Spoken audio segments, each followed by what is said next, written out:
bride his new silver dollar. So in no time at all, he was stringing words together in complete sentences. You mean to say I'm not a coyote?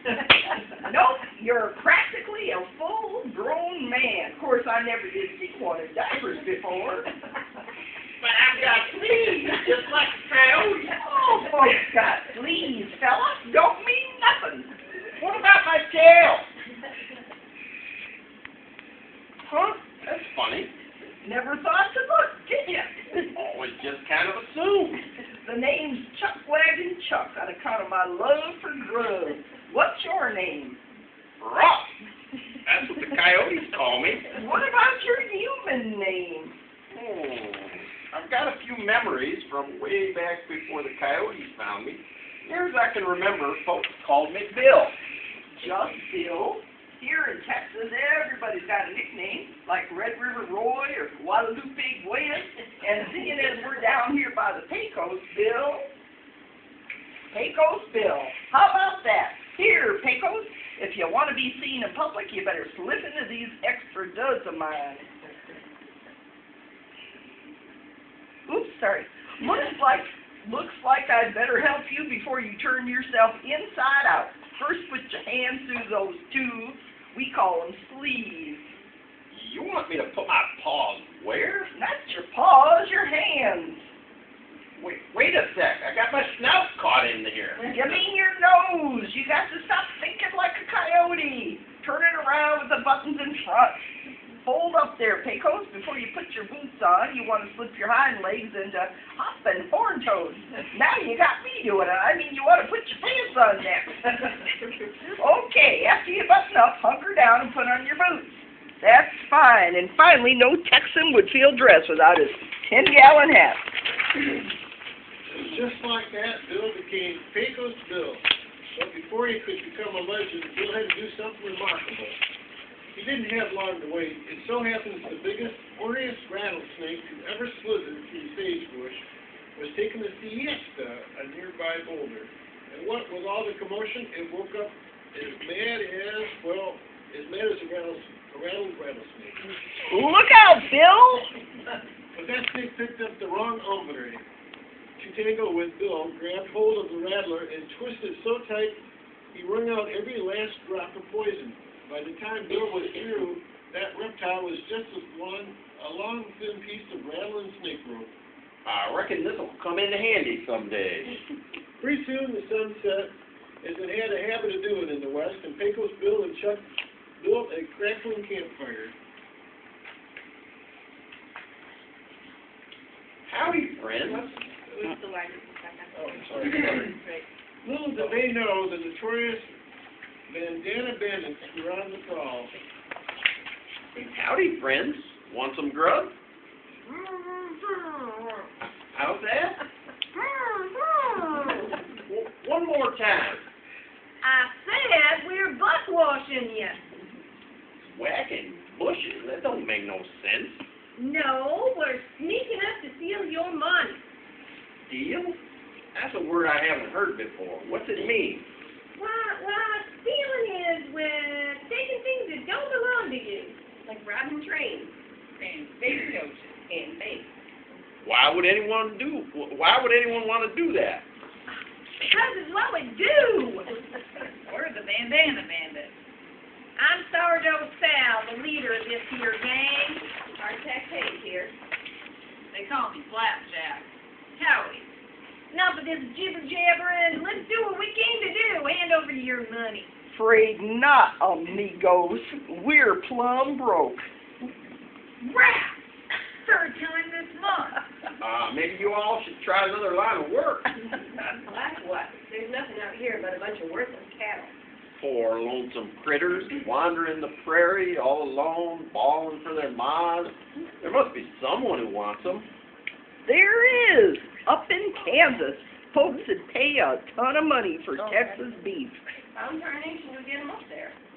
We tried rounding them up once. We got ourselves some rope, made a loop, and set it on the ground. Then we waited. For what? For a cow to come by and step into the loop. Supposing one did. Then we jerked real sharp on the rope and snare one. And and to catch a cow took, what, a couple of hours? More like a week. Seems to me you bandits got it backwards. Instead of the cow coming to the rope needs to go to the cow. Watch. Bill uncoiled his snake rope, made a loop, and let the rope fly. And like it had eyes, which it did, that rope landed around the neck of a lonely longhorn. Bill reeled it in just like a Texas trout, and that's how Pecos Bill invented the lasso. It wasn't long before Chuck and the Banana Bandits got the hang of lassoing. In a week's time, they had rounded up half the longhorns in Texas, but before heading north, Bill said goodbye to the coyote pack that raised him from a pup.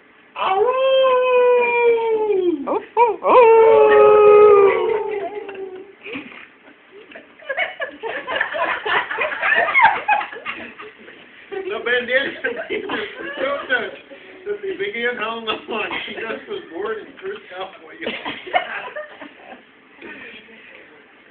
Oh, yodelay.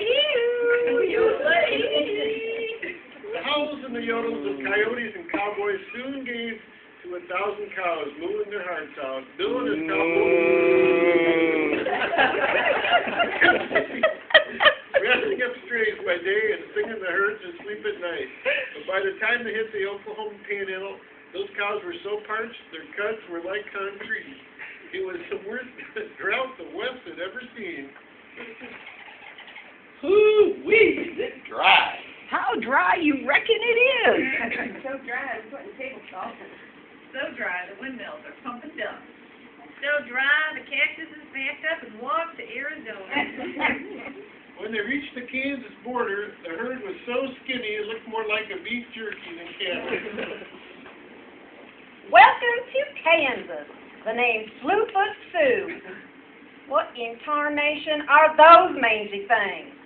We call them longhorn corns. Longhorn cows, ma'am. You could have fooled me. Why did you bring them here?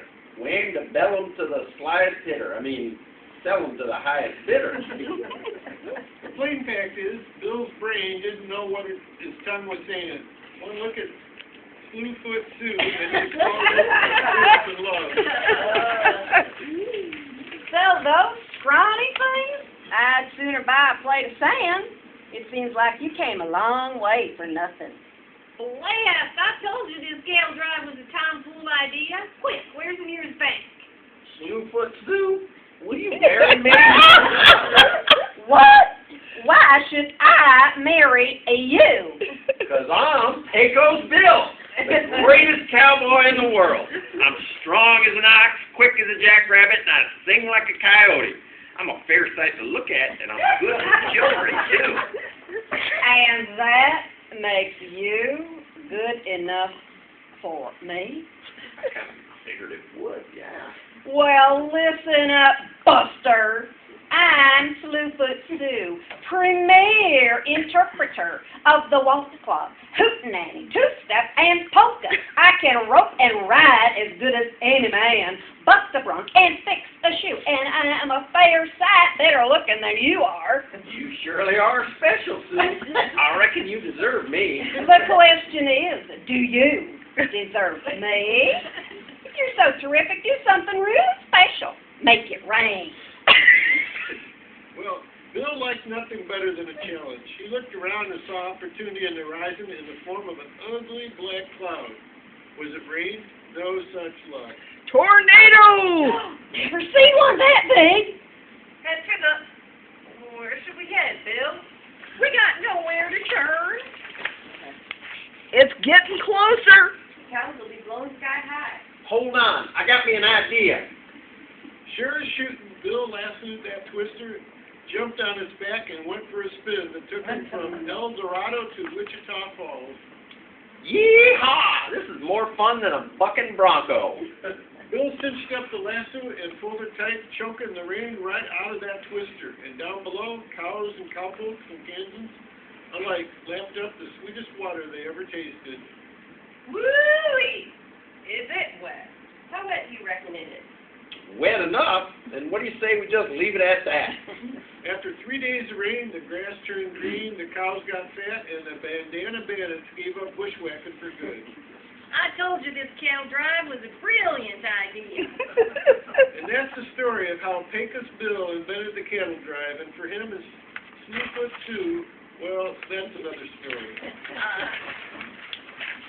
Whatever happened to Pecos Bill? Well, some folks say with the big cities and highways, Bill died of a broken heart. But I say Pecos Bill still with us, wandering the land, wearing his favorite hat, telling stories and singing with the coyotes. Oh.